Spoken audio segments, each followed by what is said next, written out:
Assalamualaikum warahmatullahi wabarakatuh. Halo siswa-siswi kelas 12 MIPA MAN 2 Kota Semarang. Bagaimana kabarnya? Semoga semuanya baik-baik saja ya. Jangan lupa untuk tetap di rumah, jaga kesehatan, dan kita berdoa bersama semoga pandemi ini cepat berlalu dan tidak menghalangi semangat kita dalam belajar. Oke, bersama saya kembali lagi Muhammad Lutfi, Guru Praktikan PPL UIN Wali Songo Semarang. Setelah minggu lalu kita belajar di rumah dalam artian libur dikarenakan kita merayakan Tahun Baru Islam 1442 Hijriah. Kemarin kita minggu lalu sudah belajar berkaitan dengan listrik arus searah. Dan kita lanjutkan menuju ke bab kedua yaitu tentang listrik statis. Sebelumnya persiapkan pulpen, persiapkan alat tulis, persiapkan kuota dan perangkat laptop maupun HP kalian untuk menunjang pembelajaran online pada kali ini. Oke, sudah siap untuk belajar fisika? Harus siap. Hari ini kita belajar bab 2 mengenai listrik statis dengan tujuan pembelajaran 1.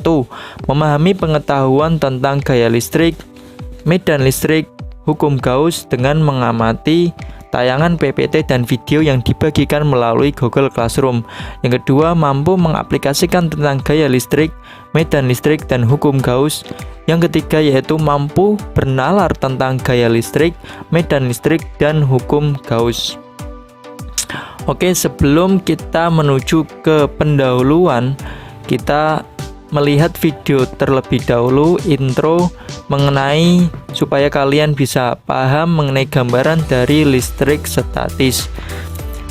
Silahkan bisa ditonton, ini adalah video karya Bapak sendiri. Selamat menonton. Hai guys, kalian pernah kan mendengar kata listrik? Yaps, dalam kehidupan sehari-hari, listrik bukan hal yang asing lagi. Dimanapun kita berada, pasti menemukan benda yang menghasilkan listrik maupun benda yang membutuhkan listrik. Tetapi, apakah kita mengenal listrik dengan baik? Ada berapakah macam listrik yang kita ketahui? Dan apa sajakah macam-macamnya? Yuk, kita simak penjelasan video kita. Sebenarnya, listrik itu ada beberapa jenis dan fungsinya, yaitu listrik statis dan listrik dinamis. Listrik statis terjadi ketika muatannya tidak mengalir atau diam, sedangkan listrik dinamis terjadi ketika ada arusnya. Kali ini kita akan fokus dengan listrik statis ya. Yuk, coba kita ingat kembali pelajaran IPA saat SMP. Kalian pernah kan melakukan percobaan penggaris yang digosok-gosokkan ke rambut, kemudian penggarisnya didekatkan dengan potongan kertas kecil? Apa yang akan terjadi? Ya, benar sekali. Potongan kertas kecil tersebut akan tertarik atau menempel di penggaris. Mungkin kalian bertanya, mengapa hal ini bisa terjadi? Nah, untuk lebih jelasnya, yuk kita simak lebih lanjut penjelasannya. Pada dasarnya, semua benda cenderung bersifat netral, di mana jumlah proton sama dengan jumlah elektron. Proton dapat disimbolkan dengan tanda positif, dan elektron dapat disimbolkan dengan tanda negatif. Apabila dua buah muatan yang jenis berinteraksi, maka akan saling tolak-menolak. Sedangkan ketika dua buah muatan berlawanan jenis saling berinteraksi, maka akan terjadi tarik-menarik. Masih ingatkah dengan fenomena penggaris tadi? Yap, ketika penggaris yang mula-mula bersifat netral, kemudian digosok-gosokkan ke rambut, maka elektron yang ada di rambut akan berpindah ke penggaris, sehingga penggaris akan kelebihan elektron. Karena potongan kertas kecil bersifat netral, maka penggaris yang berkelebihan elektron akan menarik proton pada potongan kertas dan menempel ke penggaris. Fenomena ini sering disebut sebagai fenomena listrik statis. Nah, dari penjelasan tersebut, apa sajakah fenomena listrik statis? Yang pertama, yaitu fenomena petir. Yang kedua, ketika balon yang digosokkan dengan kain. Yang ketiga, ketika kaca yang digosokkan dengan kain wol. Dan yang keempat, ketika seseorang di atas karpet dan seolah-olah tersetum saat memegang gagang pintu. Dan yang terakhir yaitu fenomena generator Van de Graaff. Ya, setelah kalian menonton video tadi, kalian akan ada gambaran sedikit mengenai apa sih itu listrik statis. Dan untuk menguatkan lagi, Bapak contohkan dalam fenomena sehari-hari, yaitu fenomena petir. Fenomena petir yang bisa menyambar daerah di bumi itu disebabkan karena adanya perpindahan elektron. Listrik terjadi akibat elektron yang berpindah atau mengalir dari satu tempat ke tempat lainnya, baik itu dari tempat yang kelebihan elektron ke tempat yang kekurangan elektron. Ketika langit kelebihan elektron, petir akan muncul mengarah ke daerah yang memiliki elektron lebih sedikit. Karena elektron di langit yang sudah terlalu menumpuk, petir pun akan segera cepat menyambar benda-benda tinggi yang ada di bumi. Dan listrik itu dibagi menjadi dua jenis. Yang pertama yaitu listrik statis dan listrik dinamis. Kemudian listrik statis merupakan listrik yang muncul secara sementara. Secara sementara karena adanya perpindahan elektron bebas tadi. Dan petir merupakan salah satu contoh dari fenomena listrik statis ini. Kemudian di listrik statis itu kita akan mengenal berkaitan dengan gaya Coulomb. Bisa kita lihat gambar di samping ini, dimana jika terdapat dua muatan Q1 dan Q2 yang terpisah sejauh R, maka keduanya akan muncul gaya tarik-menarik ketika muatannya berbeda dan akan tolak-menolak ketika muatannya sama. Dan ketika ini positif, Q1 positif dan ini Q2 positif, maka akan tolak-menolak. Ketika negatif dan negatif maka juga akan tolak-menolak. Dan ketika negatif dan positif maka akan tarik-menarik. Hal itu sesuai dengan persamaan atau pernyataan bahwa besar gaya tarik atau gaya tolak antara dua muatan listrik itu sebanding dengan muatan-muatannya dan berbanding terbalik dengan kuadrat jarak atau antara kedua muatan, di mana F atau gaya sama dengan 1/4 pi epsilon kali Q1 dikali Q2 per R kuadrat, atau bisa disebut F bahan sama dengan F vakum per K. Oke, dimana nilai 1/4 pi epsilon 0 itu sama dengan konstanta. Oke, selanjutnya persamaan kuat medan listrik. Nah, jika ada muatan Q2 yang berada di sekitar muatan lain Q1, maka muatan Q2 akan merasakan gaya Coulomb dari Q1. Daerah yang masih merasakan pengaruh gaya Coulomb ini dinamakan medan listrik. Jadi apa? Medan listrik adalah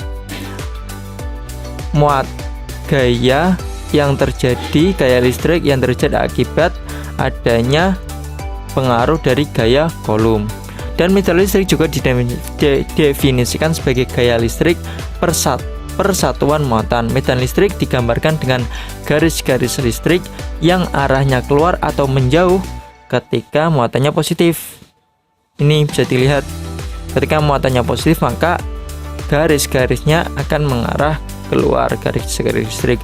Dan ketika muatannya negatif maka garis-garisnya akan menuju ke dalam, dimana sesuai dengan persamaan sebagai berikut.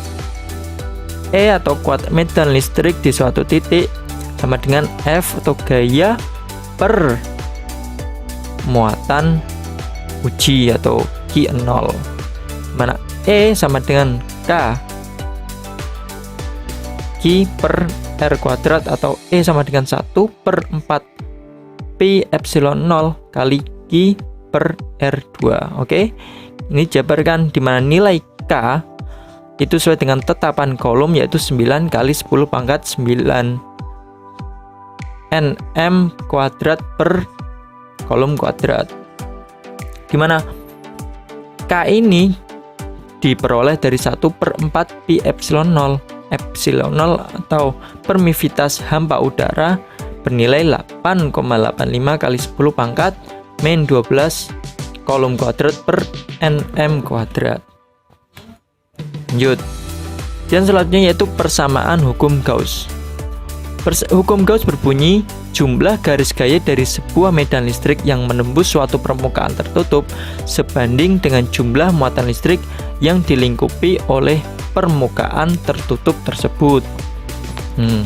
Dan hukum Gauss ini terjadi ada dua macam. Yang pertama ketika garis-garis ini itu tegak lurus, dan ketika garis-garis ini tidak tegak lurus, di mana persamaannya juga berbeda. Ketika garis-garis ini tegak lurus, maka kita tidak perlu memerlukan cos theta. Jadi pi ini bacanya pi sama dengan E kali A doang. Ketika garisnya berbentuk seperti ini atau tidak tegak lurus, maka tinggal kita tambah cos theta atau bernilai sama dengan Q per epsilon 0. Oke, gimana? Pi sama dengan jumlah garis medan atau flux listrik yang punya satuan apa? Weber. Weber. Dan E sama dengan kuat medan listrik pada permukaan tertutup punya satuan N per C, dan A adalah luas permukaan tertutup tersebut di mana punya satuan meter kuadrat, dan Q adalah muatan yang dilingkupi permukaan tertutup yang punya satuan kolom. Kemudian epsilon 0 adalah permitivitas hampa udara atau bisa disebut sebagai ruang hampa udara, dimana theta sama dengan sudut antara E dan garis normal bidang. E nya ini dan garis normal bidangnya ini. Garis normal. Lanjut, kita langsung menuju contoh soal. Diketahui ada 3 buah muatan A, B, dan C tersusun seperti gambar berikut ini. Jika QA muatan A bernilai 1 mikrocoulomb dan muatan B bernilai 2 mikrocoulomb dan C bernilai 4 mikrocoulomb, dimana ini plus min ini adalah tanda dari muatan tersebut. Jika positif maka ditandai plus, jika negatif maka tandai min. Dan K atau konstantanya itu 9 kali 10 pangkat 9 nm kuadrat per C kuadrat. Dan yang ditanyakan adalah tentukan besar dan arah gaya kolom pada muatan B. Bisa kita amati pada gambar ini, di mana muatan B itu diapit oleh 2 buah muatan, yaitu muatan A dan muatan C, di mana B ketika berhubungan dengan muatan C maka akan apa? Saling tarik menarik karena muatannya berbeda. Dan jika berhubungan dengan muatan A maka akan juga tarik menarik, keduanya tarik menarik. Kita lihat pembahasannya. Pada muatan B bekerja 2 buah gaya, yaitu hasil interaksi antara muatan A dan B, sebut saja FBA. Oke, FBA kita namakan ini FBA di sini, dan di sini maka kita namakan FBC yang berarah ke kanan seperti gambar berikut ini. Bisa kita lihat. Oke, kemudian kita masukkan aja sesuai dengan persamaan dari hukum kolom. Kita masukkan nilai QB itu sama dengan berapa tadi? 2. Kita sesuaikan dengan satuan mikrocoulomb kali 10 pangkat min 6, dan nilai QA A tadi adalah 1, jadi 10 pangkat min 6. Kita masukkan jaraknya. Jarak antara A dan B adalah 1. Bisa kita lihat, soalnya 1 meter. Kita masukkan saja sesuai dengan K-nya berapa? K-nya sesuai dengan konstanta kita masukkan. Maka hasilnya yaitu 18 kali 10 pangkat min 3. Kemudian kita cari juga yang gaya B terhadap C. Ini juga saling tarik-menarik. Kita masukkan nilai QB sama dengan 2 kali 10 pangkat min 6. Dan nilai QC adalah 4 kali 10 pangkat min 6, dimana jarak keduanya adalah juga 1 meter. Kita masukkan ininya konstannya juga. Jadi nilai dari FBC sama dengan 72 kali 10 pangkat min 3N. Dan karena kedua gaya segaris namun berlawanan arah, maka untuk mencari resultan gaya cukup dengan mengurangkan kedua gaya. Misalkan resultan kasih nama F total. F total resultan dari B ini dinamakan F total. Maka F total sama dengan FBC kurangi FBA. Dimana nilai FBC sama dengan 72 kali 10 pangkat min 3 dikurangi 18 kali 10 pangkat min 3 sama dengan 54 kali 10 pangkat min 3 Newton. Arah sesuai dengan FBC yaitu ke kanan, karena arah gaya terbanyak gayanya itu sesuai dengan arahnya sesuai dengan FBC yaitu ke kanan. BC ke kanan. Oke, lanjut. Kemudian contoh mengenai medan listrik.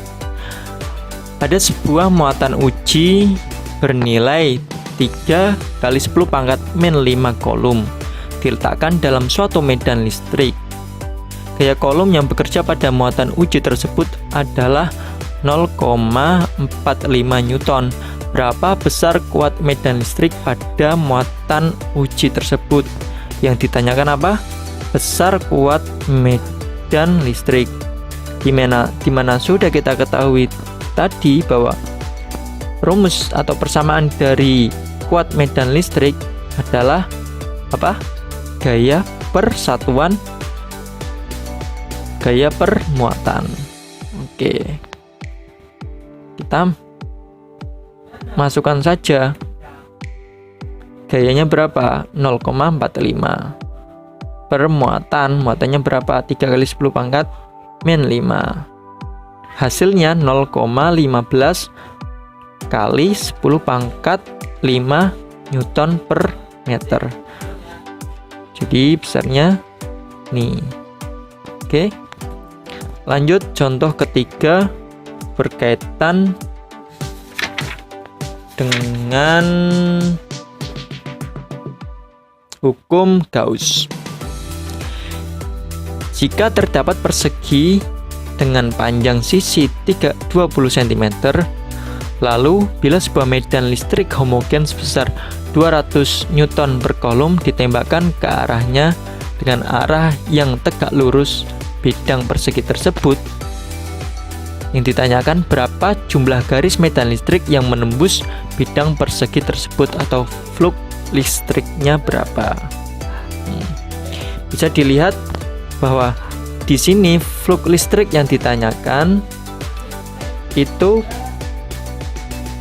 berbentuk atau arahnya tegak lurus. Jadi maka kita tidak perlu mengalihkan dengan cos theta, atau cos theta-nya itu 90 derajat dalam artian 1. Maka bisa kita masukkan saja flux listrik sama dengan kuat medan listrik dikali dengan luas penampang, dimana di sini luas penampangnya berupa persegi. Kita kalikan 20 kali 20 sama dengan 400 cm kuadrat. Kita ubah ke meter, maka 4 kali 10 pangkat min 2 meter kuadrat. kita masukkan, di mana nilai medan listrik itu 200 kali 4 kali 10 pangkat min 2 sama dengan 8 Weber, satuan dari flux. Oke, udah, mungkin itu aja yang bisa saya sampaikan. Untuk mempelajari lebih lanjut mengenai listrik statis ini, silakan bisa kalian baca literatur mengenai atau video-video mengenai listrik statis ini. Semoga bisa memahamkan kalian, dan jika ada yang kurang sesuai atau kurang cocok, silakan bisa ditanyakan. Terima kasih, kurang lebihnya mohon maaf. Selamat berdiskusi. Wassalamualaikum warahmatullahi wabarakatuh.